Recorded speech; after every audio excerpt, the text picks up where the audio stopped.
warahmatullahi wabarakatuh. Sebelumnya, perkenalkan nama saya Wade Intan dengan NIM 23650060.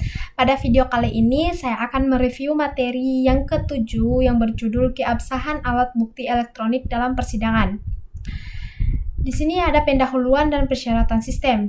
Adapun capaian pembelajaran yang mencakup analisis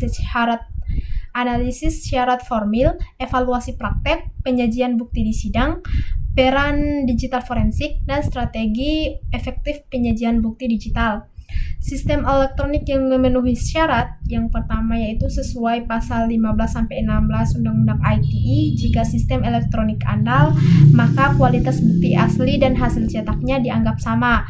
Pilihan penyajian bergantung pada efektivitas di persidangan.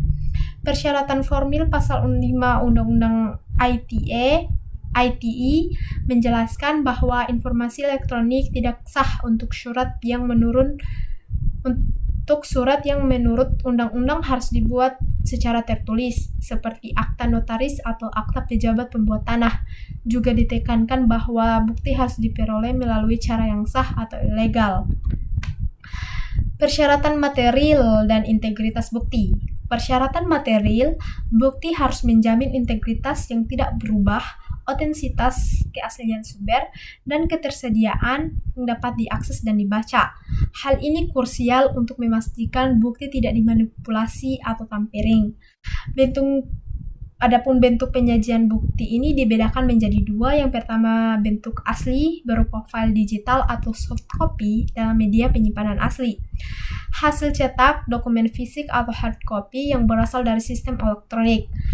Kekuatan pembuktian. Informasi elektronik memiliki kekuatan pembuktian yang sama dengan alat bukti surat atau petunjuk dalam KUHP selama memenuhi syarat Undang-Undang ITE.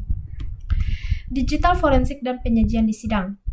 Peran digital forensik menjelaskan proses ilmiah untuk mengekstraksi bukti digital tanpa merusak data asli, yang meliputi penggunaan alat khusus seperti ENCASE atau FTK dan metode hashing untuk verifikasi identitas file.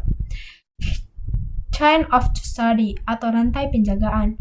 Dokumentasi kronologis yang mencatat siapa yang memegang bukti sejak disita hingga dihadirkan di sidang guna mencegah tuduhan manipulasi. Ada praktek di persidangan menjelaskan peran saksi ahli digital forensik untuk menjelaskan bukti teknis kepada hakim. Penyajian seringkali menggunakan visualisasi, infografis atau flowchart agar mudah dipahami oleh orang awam hukum. Di sini ada tantangan dan standar internasional. Tantangan hukumnya ini masalah terkait bukti yang berada di luar negeri atau yurisdiksi, data yang mudah terhapus secara otomatis, anti forensik, dan privasi data pribadi pelaku atau saksi. Diskusi kelompoknya di sini strategi penyajian, di mana skenario tentang bagaimana meyakinkan hakim dan validitas screenshot percakapan WhatsApp sebagai bukti utama. Aktivitas simulasi persidangan kasus phishing untuk menguji keabsahan bukti log server dan tampilan website palsu. Legal framework internasional merujuk pada standar ISO atau IEC 27037 sampai dengan 27043 yang menjadi panduan global dalam identifikasi, koleksi, dan analisis bukti digital.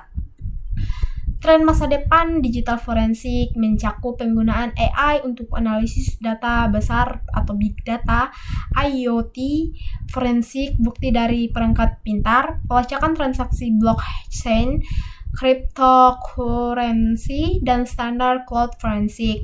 Rangkuman di sini menegaskan bahwa keabsahan bukti elektronik bergantung pada pemenuhan syarat formil dan material, serta pentingnya integritas proses melalui digital forensik. Itulah penjelasan dari saya. Apabila ada kekurangan dan kesalahan, saya mohon maaf. Wabillahi taufiq wal hidayah. Wassalamualaikum warahmatullahi wabarakatuh.